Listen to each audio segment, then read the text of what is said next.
আপনার ঘরে এই তিনটি জিনিস আছে মানে আপনার ঘরে রহমতের ফেরেশতা আসতে পারবে না, রহমত নিয়ে আসতে চাইলেও বাধাগ্রস্ত হবে। এই তিনটি জিনিস যে পরিবারের মধ্যে থাকে, যে ঘরের মধ্যে থাকে, ম্যাক্সিমাম পরিবারগুলোতে এখন রহমত এবং বরকত নাই। বলে যে হুজুর লাখ টাকা ইনকাম করি, বরকত খুঁজে পাই না, টাকা যে কই যায় আর কেমনে আসে আমি নিজেই বুঝি না।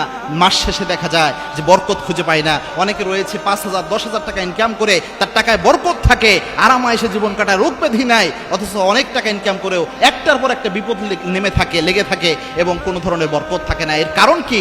রহমতের ফেরেশতা বরকত দিয়ে আসতে পারে না। তিনটি বিষয়ের মধ্যে প্রথম যে বিষয় সেটা হচ্ছে খাবারের অপচয় যদি কোনো পরিবারে হয়, ওইখান থেকে রহমত বরকত উঠে যায়। মনে রাখবেন ওসমান রাদিয়াল্লাহু তাআলা আনহু, রাসূলুল্লাহ সাল্লাল্লাহু আলাইহি ওয়াসাল্লামের যত সাহাবী ছিল, ন্যাচারালি নরমালি যত সাহাবী ছিল, সবচেয়ে ধনাঢ্য সাহাবী ছিলেন সাইয়েদনা ওসমান রাদিয়াল্লাহু তাআলা আনহু। এত সম্পদ আল্লাহ তাকে দিয়েছিলেন, বাংলাদেশে এরকম বড় লোক একজন এ পর্যন্ত নাই। এত সম্পদের মালিক সাইয়েদনা ওসমান ছিলেন। ওই সময়ে এটা যদি এই সময়ে যে হিসাব করেন, বাংলাদেশে তার চেয়ে বড় লোক কেউ নাই। 1000 কোটি টাকা সম্পদের মালিক ছিলেন সাইয়েদনা ওসমান রাদিয়াল্লাহু তাআলা আনহু। এই ওসমান রাদিয়াল্লাহু তাআলা আনহু, তাকে আল্লাহ এত সম্পদ কেন দিলেন? একবার আল্লাহর হাবিব সাল্লাল্লাহু আলাইহি ওয়াসাল্লামের কাছে সাইয়েদনা ওসমান এসে বললেন, ইয়া রাসূলুল্লাহ, আমাকে এমন একটা আমল শিক্ষা দেন যে আমল করলে আমার সম্পদ একটু কমে যায়। এত সম্পদ আমার হচ্ছে, আমি ভয় পাচ্ছি আল্লাহ রাব্বুল আলামিনের কাছে আমি হিসাব দিতে পারবো কিনা। আল্লাহর হাবিব সাল্লাল্লাহু আলাইহি ওয়াসাল্লাম বলেন, ওসমান, তুমি যখন খাবার খাবা, উটের পিঠে উঠে খাবার খাবা, তুমি আর নিচে খাবার খাবা না, দস্তরখানা বিছিয়ে খাবার খাবা না। ওসমান রাদিয়াল্লাহু তাআলা কয়েকদিন পর এসে আল্লাহর হাবিবকে বললেন, ইয়া রাসূলুল্লাহ, এমন এক আমল শিক্ষা দিলেন, এই আমল করার পর আমার টাকা পয়সা আরো বেশি বেড়ে যাচ্ছে। আল্লাহর হাবিব সাল্লাল্লাহু আলাইহি ওয়াসাল্লাম বললেন, ওসমান, তুমি যখন উটের পিঠে বসে খাবার খাইতা, কোনো খাবার যদি তোমার প্লেট থেকে পড়ে যাইতো, তুমি তখন কি করতা?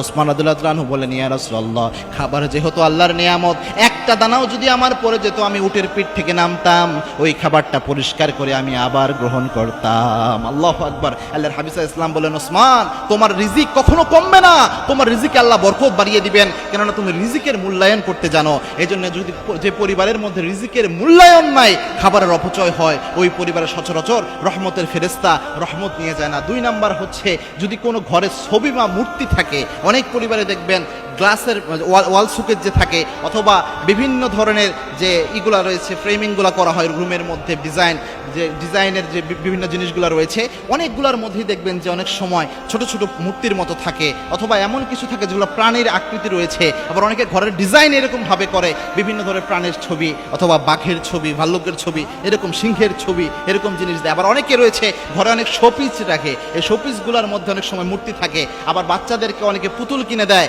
বিভিন্ন আকৃতির, বিড়ালের আকৃতি, সিংহের আকৃতি, অথবা অন্য যে কোনো আকৃতি, যেগুলো আকৃতি রয়েছে, এরকম ছবি মূর্তি যে ঘরগুলোর মধ্যে থাকে, ন্যাচারালি যে ফেরেশতা রয়েছে, রহমতের ফেরেশতা, সে ওখানে প্রবেশ করতে পারে না। এবং আল্লাহর হাবিব সাল্লাল্লাহু আলাইহি ওয়াসাল্লাম সুস্পষ্ট হাদিস এটা, আল্লাহর হাবিব সাল্লাল্লাহু আলাইহি ওয়াসাল্লাম জানিয়েছেন, লা ইয়াদখুলুল মালাইকা বাইতুন ফিহি কালবুন ওয়া সূরা, যেই ঘরের মধ্যে কুকুর থাকে এবং যেই ঘরের মধ্যে এরকম ছবি মূর্তি থাকে, ওই ঘরের মধ্যে রহমতের ফেরেশতা প্রবেশ করতে পারে না, রহমতের ফেরেশতা রহমত নিয়ে যায় না। 3 নাম্বার হচ্ছে নেশাদার দ্রব্য যে ঘরে পান করা হয়, নেশাদার জিনিস যে ঘরে খাওয়া হয়, নরমালি রহমতের ফেরেশতা ওই ঘরে প্রবেশ করে না। আল্লাহ এই জিনিসগুলো থেকে আমাদের হেফাজত করুন, আল্লাহুম্মা আমিন।